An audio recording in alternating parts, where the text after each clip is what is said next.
My fiancée left me for working nights at the family restaurant, but when I found out she moved in with my cousin after 2 weeks, the betrayal I never expected from my own blood destroyed them both. I'm 28 years old, work the night shifts at my family's restaurant, and honestly, I need to get this off my chest because what happened a few months ago basically destroyed my 4-year relationship and, in the process, my trust in my own family. I guess I should start from the beginning, when Sophie and I met in college. But the truth is, I don't remember much from those early days, beyond the fact that she seemed perfect for me. You know, that kind of connection you feel right away and think it's going to last forever. What I do remember perfectly is the day I proposed, like a year and a half ago, at that little Italian restaurant where we had our first date. And she said yes, with tears in her eyes. And I thought, okay, this is my person. This is real. My family's restaurant is like a small but stable business. My dad opened it like 20 years ago, and it's always been part of my life. And when I finished my business degree 3 years ago, it was obvious I was going to work there. I don't know. It was just natural. The problem is that the restaurant stays open late, like until 11 at night on weekdays and until midnight on weekends, and someone has to be there to close and do inventory and all that stuff. And that someone ended up being me because, well, it's the family business and my dad is getting older and my sister lives in another state. Sophie at first said she understood, that it was temporary, that eventually we'd hire someone else so I could have a more normal schedule. But the truth is, it never happened. And over time, she started complaining more and more that I was never home at night, that all our friends went out on Fridays and Saturdays and I was working, that she felt lonely eating dinner, alone in our house every night. Looking back, I should have seen it coming. The signs were all there.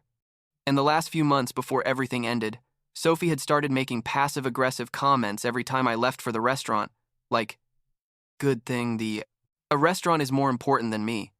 Or things like, don't worry, I'm already used to being alone.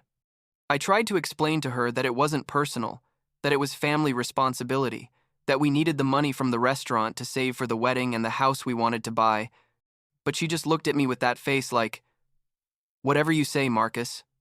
There was one particular night, I think it was in February or March of this year, when I got home like at 12:30 at night, and she was still awake on the couch watching Netflix, and she told me, you know what? I don't even know why I'm still here. And I thought she was being dramatic like always, but now I realize she had probably already made the decision in her head. The day it all ended was a Tuesday. I remember perfectly, because Tuesdays are always slow at the restaurant and I had gotten home earlier than usual, like at 9:30, thinking we could watch a movie together or something.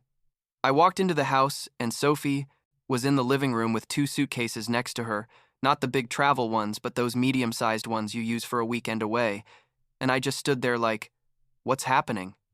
She looked at me and said, we need to talk. And I already knew it wasn't going to be anything good, because nobody says we need to talk when things are going well, right? She sat on the couch and basically dumped everything on me all at once. That she couldn't keep going like this, that she felt abandoned, that I chose the restaurant over her every day, that she needed someone who was present, not just physically but emotionally, and that she had been thinking about this for months and had already made the decision to end the engagement. What hurt the most, and still hurts when I think about it, is that there wasn't really a conversation, you know? It wasn't like, can we work on this? Can we go to couples therapy? Can we find a solution? It was just, I already decided and that's it. I tried to reason with, Hare told her we could hire someone else for the restaurant, that I could reduce my hours, that we could make it work. But she just shook her head and said, it's too late, Marcus. I don't feel the same way anymore. And that destroyed me, literally. I felt like someone had knocked the air out of my lungs. I asked her if there was someone else and she got super offended. Like, how can you even ask me that?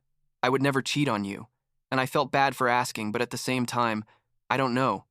Something didn't add up about the whole situation. Then came the weirdest part of this whole story. After leaving me, after ending our 4-year engagement, Sophie told me she didn't have anywhere to go immediately, that she needed a few days to find an apartment, asking if she could stay in the guest room for a week, 2 max. And I, like the idiot I am, said yes because, I don't know, I still loved her and didn't want to see her on the street, and because part of me thought that maybe if she stayed a few more days, she'd change her mind, that she'd realize she was making a mistake. But that didn't happen. Not at all. What happened is that Sophie moved into the guest room and basically kept living in my house like nothing had happened, using the kitchen, watching TV in the living room, everything normal, except now we were exes, living under the same roof, and it was the most awkward thing in the world. The first 2 days after the breakup were strange but manageable. She stayed in her room most of the time and I stayed in mine. But by the third day, I was already desperate because it was torture. Seeing her there every day, knowing we weren't together anymore. I asked her if she had found an apartment, and she told me she was looking, but everything was too expensive, that she needed more time. And I was like, okay, but how much more time, because this isn't working for me? She started crying and told me I was being insensitive, that she was suffering too, that it wasn't easy, for her either, and I felt bad again and gave her more time. Then something happened that I still can't believe. On day 4 or 5 after the breakup, I was at the restaurant during my night shift when I get a call from my mom. My mom, by the way, has always been like the peacekeeper of the family, the one who tries to make everyone get along, and when she called me that night, I knew something weird was going on. She said, "Marcus, Sophie called me," and I was like, "What? Why did Sophie call you?"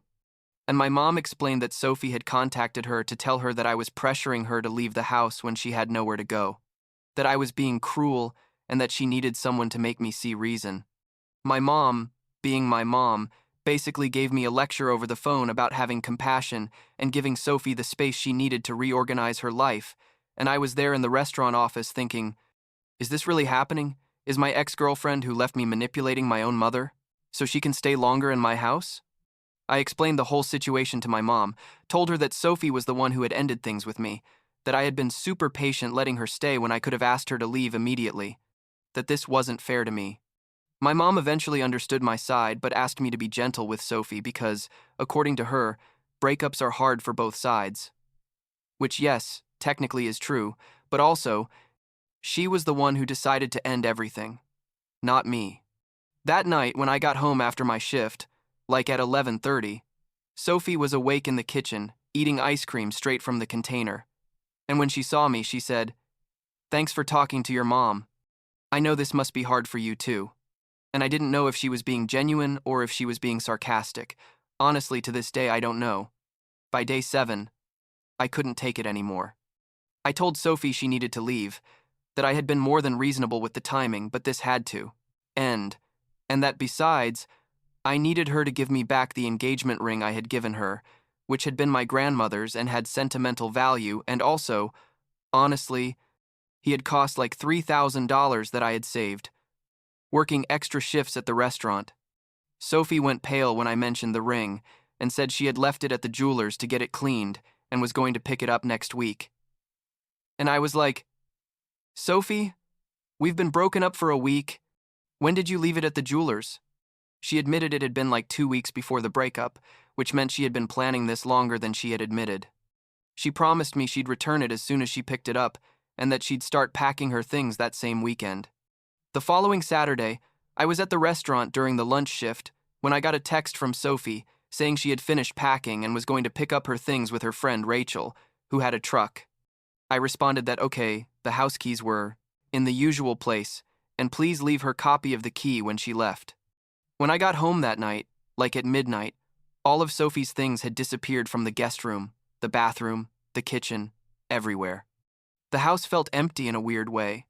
Not just physically, but emotionally, that kind of emptiness you feel when someone who was part of your daily life is no longer there. I found her copy of the key on the kitchen table with a note that said, "Thanks for everything. I'm sorry, Sophie." And that was it. 4 years reduced to a 6-word note.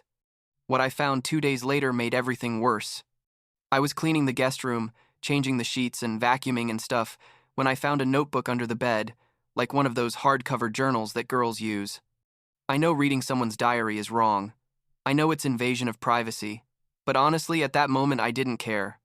I needed to understand what had really happened. I opened the diary, and there were literally pages and pages of complaints about me, not just from recent weeks, but from the last 6 months or more.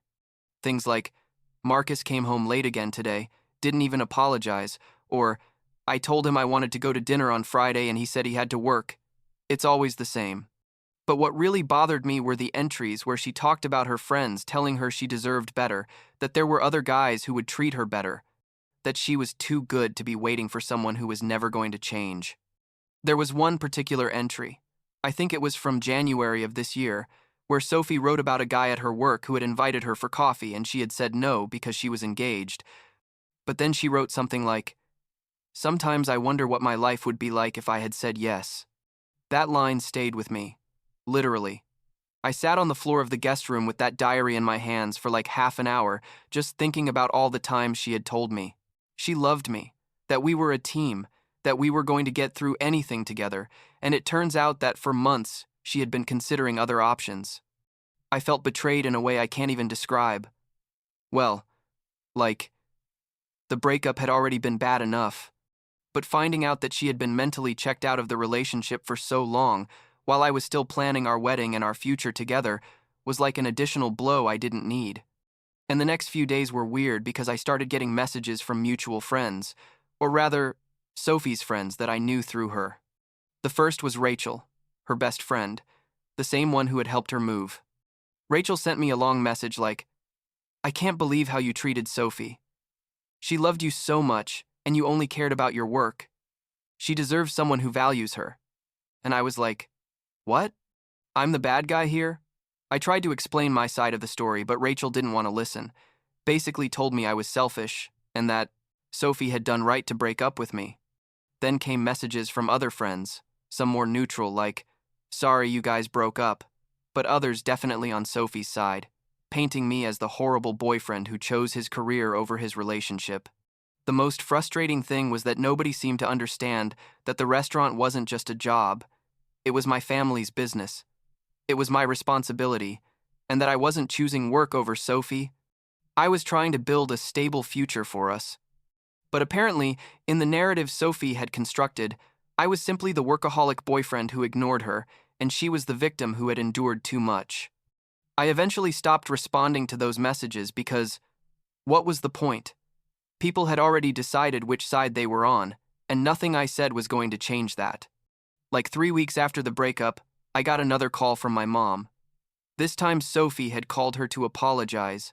Not to me directly, but to my mom, for having caused drama in the family.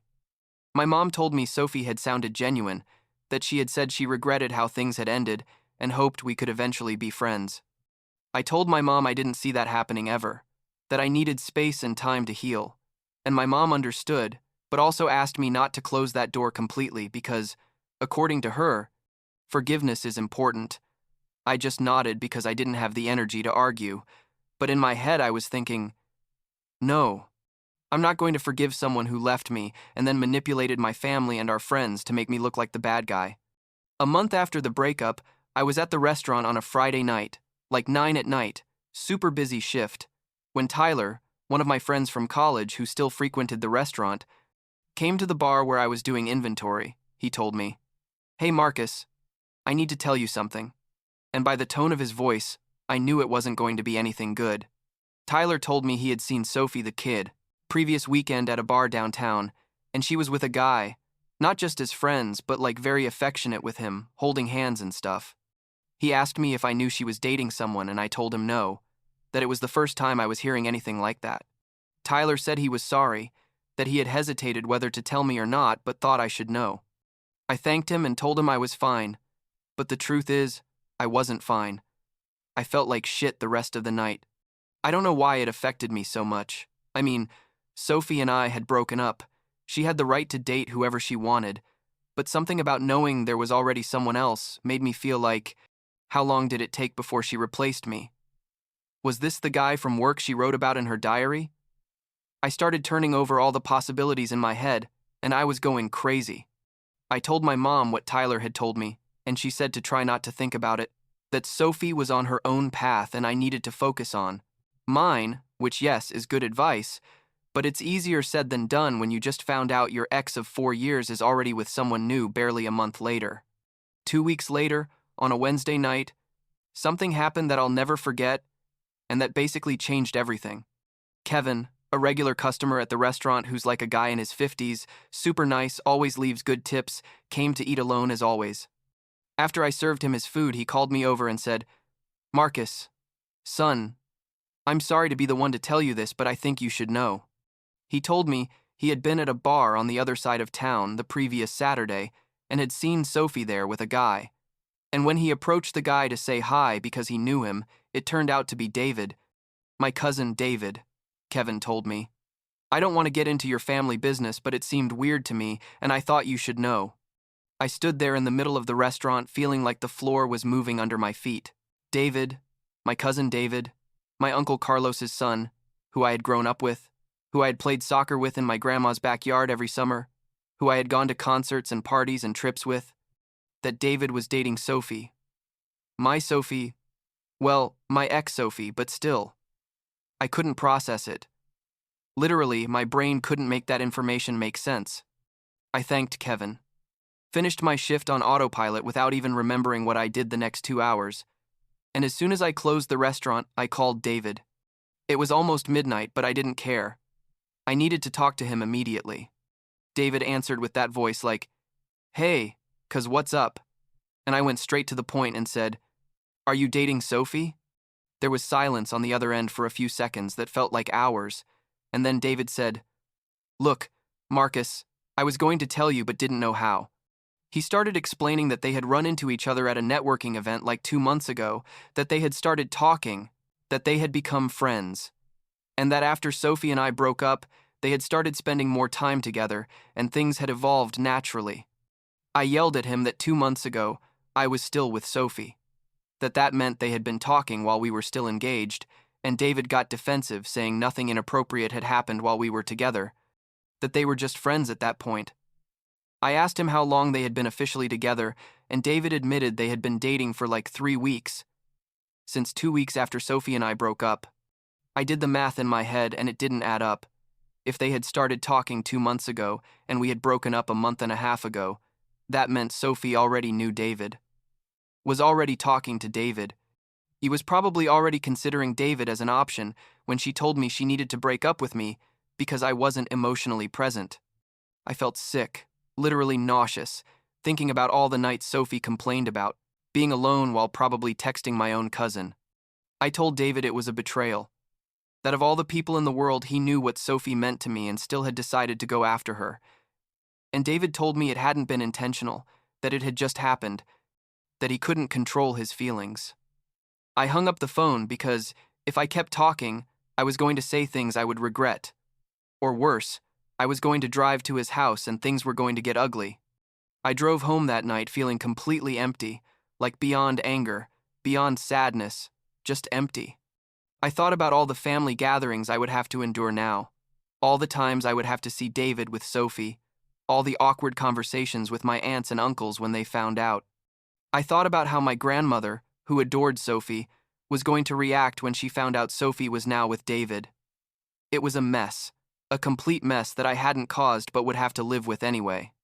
The next morning, early, like 8 o'clock, I got a message from Sophie asking if we could meet to talk. I responded that we had nothing to talk about, and she insisted, said she owed me an explanation, that things had gotten out of control and she needed me to know her version of events. Part of me wanted to ignore her completely, but another part, the part that still couldn't believe what was happening, needed to hear what possible justification she could have. I agreed to meet her at the coffee shop where we used to go on Sunday mornings. That little cafe with the blue chairs and the smell of cinnamon that reminded me of simpler times. Sophie arrived on time, which was weird because she was always late for everything, and she looked different. I don't know, like more dressed up than usual. And that bothered me for some reason. Like, "You got dressed up to come explain to me why you betrayed me with my cousin, great." She sat across from me and ordered a coffee. She didn't even touch the whole conversation. She started by saying she was sorry I had found out that way, that she had planned to tell me personally but hadn't found the right moment. I told her there was no right moment to tell your ex you're dating his cousin, that it was something you just don't do, period. Sophie told me she hadn't planned for it to happen, that David and she had connected in a way she didn't expect, that he understood her and was there for her in ways I never had been. That hurt more than I want to admit. Hearing her say that David, my cousin David, was better for her than I was. I asked her directly if there had been anything between them before we broke up, and she swore there wasn't, that everything had started after, but I didn't believe her, not after everything that had happened. I asked her why, David, of all the people in the world, why did it have to be someone from my family? And she told me the heart doesn't choose, that she hadn't fallen for David to hurt me, that it had just happened. Those kinds of vague, romantic answers that don't explain anything but are supposed to make me feel better, but they didn't, they just made me angrier. I told her what she had done was unforgivable, that she had destroyed not only our relationship but also my relationship with my cousin and probably with parts of my family, and that I hoped it was worth it. Sophie started crying, which was typical of her when conversations got difficult, and said she had never wanted to hurt anyone, that she was just trying to be happy. I responded that we're all trying to be happy, but not at the cost of betraying the people we supposedly love. I got up to leave and she grabbed my arm and asked if we could eventually be friends, if I could give it time for things to calm down and then maybe we could have a cordial relationship. I told her I didn't see that happening ever, that I needed her to leave me alone, to stop contacting my family, to stop trying to fix something she herself had broken. I walked out of that cafe and blocked Sophie's number on my phone, blocked her on all social media, basically erased her from my digital life completely. I also started distancing myself from David. Didn't go to the family gathering the next weekend. Told my mom I was sick, but she knew the truth, and started declining invitations to events where I knew David would be. My family eventually found out what was happening, not from me, but because my uncle Carlos called my mom asking why I was avoiding David, and my mom told him the situation. There was drama. As expected, some family members thought I was being immature, that David and Sophie had the right to be happy. Others were on my side and thought what they had done was a huge disrespect. Now, months after all this, I can say I'm better, but not good, if that makes sense. I still work at the restaurant, still have the same hours Sophie hated so much, but now I do it with less weight on my shoulders because I don't have anyone judging me for my decisions. I've gone on a couple of dates that haven't led to anything serious, and that's fine. I'm not in a hurry to get into another relationship after this whole mess. My mom keeps insisting that eventually I'm going to have to make peace with David for the family's sake, but honestly, I don't know if I'll ever be able to look at him and not think about this betrayal. Last week, David sent me a message, the first in months, saying that he and Sophie had broken up, that things hadn't worked out between them, and that he wanted to apologize for everything. I didn't respond, not because I'm waiting for him to suffer or anything like that, but because I genuinely don't know what to tell him. I don't know if there are words that can fix what happened. Part of me feels something like satisfaction, knowing their relationship didn't work out, like some kind of karmic justice or something. But a bigger part just feels sadness for all the time and energy I wasted on this situation. I guess in the end, what hurts the most isn't losing Sophie, because clearly she wasn't the person I thought she was, but losing trust in someone from my own family, and realizing that people can betray you in ways you never imagined possible. And that's something that's going to take a long time to heal, if it ever heals completely.